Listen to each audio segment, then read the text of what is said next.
Welcome back to Venba media tech. So இந்த வீடியோவில் நம்ம என்ன பார்க்க போகிறோம் அப்படின்னு பார்த்தீங்கன்னா டைப்ஸ் ஆஃப் ஃபோட்டோகிராமெட்ரி. ஸோ இது வந்து ஒரு சீரீஸாக வருது. இதுக்கு முன்னாடி உள்ள வீடியோ பார்க்கலன்னா போய் பாருங்கள். ஸோ நம்ம ஃபோட்டோகிராமெட்ரினா என்னென்னு ஒரு இன்ட்ரோ கொடுத்துருப்போம். அந்த வீடியோ பார்த்துட்டு வந்து இதை ஒன்றா பாருங்கள். இது வந்து சீரீஸாக வரப்போது சின்ன சின்ன கட் பண்ணி ஒரு கிளியர் கட்டாக போடலான்னு இருக்கேன்.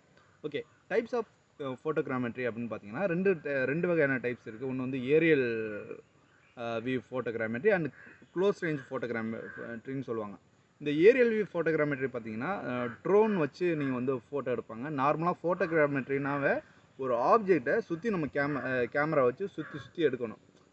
அதாவது வளைச்சி எடுக்கிறோம் அப்படின்னு சொல்லுவாங்க. அது மாதிரி வந்து நீங்கள் வந்து ஃபோட்டோ வந்து இதுதான் ஒரு ஆப்ஜெக்ட் அப்படிங்கும்போது, இது வந்து கேமரா அப்படிங்கும்போது நீங்கள் வந்து இது 360 டிகிரி ரேஞ்சில் வந்து அதை வந்து ஃபோட்டோ எடுக்கணும். ஃபோட்டோ எடுத்துகிட்டு க்ளோஸ்லையும் ஃபோட்டோ எடுத்துக்கணும். ஸோ அப்போ தான் அந்த டீட்டெயில்ஸ் தெரியும்.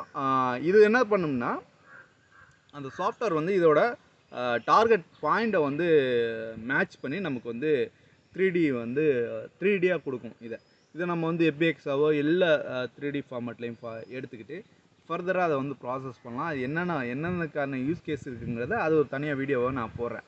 இப்போ இந்த ஏரியல் வியூ ஃபோட்டோகிராமெட்ரி வந்து மெயின்லி எங்கே யூஸ் ஆகும்னா பார்த்தீங்கன்னா, ஒரு லேண்ட்ஸ்கேப்பை வந்து நீங்கள் வந்து ஒரு வந்து 3Dயாக மாற்ற போகிறீங்க, ஒரு வந்து மேப்பை நீங்கள் ரெடி பண்ண போகிறீங்க அப்படிங்கும்போது இந்த லேண்ட்ஸ்கேப் ஃபோட்டோகிராமெட்ரியில் வந்து யூஸ் பண்ணுவாங்க.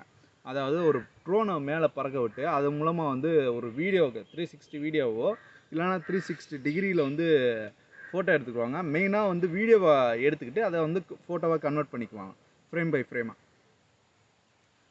இது எங்கே யூஸ் ஆகுனா பெரிய ஒரு மான்யூமெண்ட், அதாவது பெரிய ஒரு கலை கோவில்கள், இது மாதிரி வந்து பெரிய பெரிய புராதன சின்னங்கள் இது மாதிரிலாம் இருக்கும்போது, அது மாதிரி பெரிய பெரிய புராதன சின்னங்களை வந்து நம்ம வந்து ஒரு டெமாலிஷ் ஆக போகுது, இது வந்து அழிய போகிற மாதிரி இருக்குது அப்படிங்கும்போது அதை வந்து ஒரு டிஜிட்டலாக காப்பி எடுத்து வச்சுக்கணும்னு நினைப்பாங்க. அப்போம்போது என்னென்னா இந்த ட்ரோனை வந்து பறக்க விடுவாங்க. அந்த சரௌண்டிங் ஏரியா ஃபுல்லாக ட்ரோனை பறக்க விட்டு அதை வந்து கேப்சர் பண்ணி அதை வந்து 3D மாடலாக எடுத்து வச்சுக்கிட்டு அது பார்த்திங்கன்னா உங்களுக்கு வந்து டெக்ஸ்சரோட்ட வரும். இப்போ வந்து மரம் இருக்குன்னா மரம் வந்து என்ன கலர் இருக்கோ அதே மாதிரி வரும்.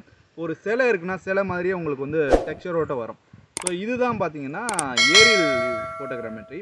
இதுவே பார்த்தீங்கன்னா க்ளோஸ் ரேஞ்ச் ஃபோட்டோகிராமெட்ரின்னு சொல்லுவோம்ல, அது என்னன்னு பார்த்தீங்கன்னா உங்களுக்கு வந்து ஒரு ஆப்ஜெக்ட் பர்டிகுலர் சின்ன ஆப்ஜெக்டாக இருக்கட்டும், ஒரு பெரிய ஆப்ஜெக்ட் லைக் ஒரு காராக இருக்கட்டும், இதை வந்து நம்ம பக்கத்துலேயே நின்று ஃபோட்டோ எடுப்போம். மேலெலாம் பறக்க விட தேவையில்லை.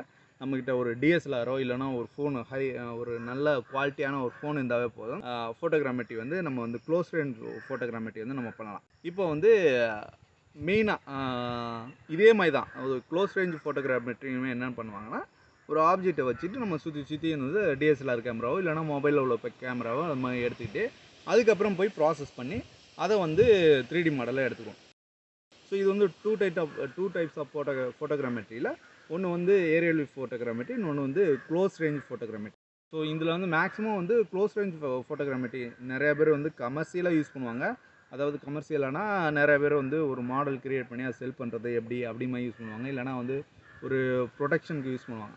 ஸோ மேக்ஸிமம் ஏரியல் வியூ வந்து பெரிய பெரிய ஒரு அரசாங்கம் இதாகட்டும், பெரிய நிறுவனங்கள், அது வந்து ஒரு சின்னதாக பண்ண முடியாது. ஒரு பெரிய யூஸ் கேஸ்க்கில் தான் அதை யூஸ் பண்ண முடியும் ஏரியல் வியூ. நம்ம வந்து இப்போ வந்து ஏரியல் வியூ நம்மகிட்ட ட்ரோன் எதுவும் இல்லை. நம்ம வந்து க்ளோஸ் ரேஞ்ச் ஃபோட்டோகிராமெட்ரி தான் இதில் வந்து எக்ஸாம்பிளில் பார்க்க போகிறோம். ஸோ ஃபர்தர் வீடியோவில் அதை நான் போடுறேன். தொடர்ந்து நம்ம சேனலை வந்து சப்ஸ்கிரைப் பண்ணி வாட்ச் பண்ணிகிட்டே இருங்க. பெல் பட்டன் கிளிக் பண்ணிங்கன்னா உங்களுக்கு நோட்டிஃபிகேஷன் வந்துகிட்டே இருக்கும். நான் ஒரு வீடியோ போடும்போது உங்களுக்கு டக்குன்னு நோட்டிஃபிகேஷன் வந்து உங்களுக்கு அப்டேட் பண்ணிக்கலாம் ஈஸியாக.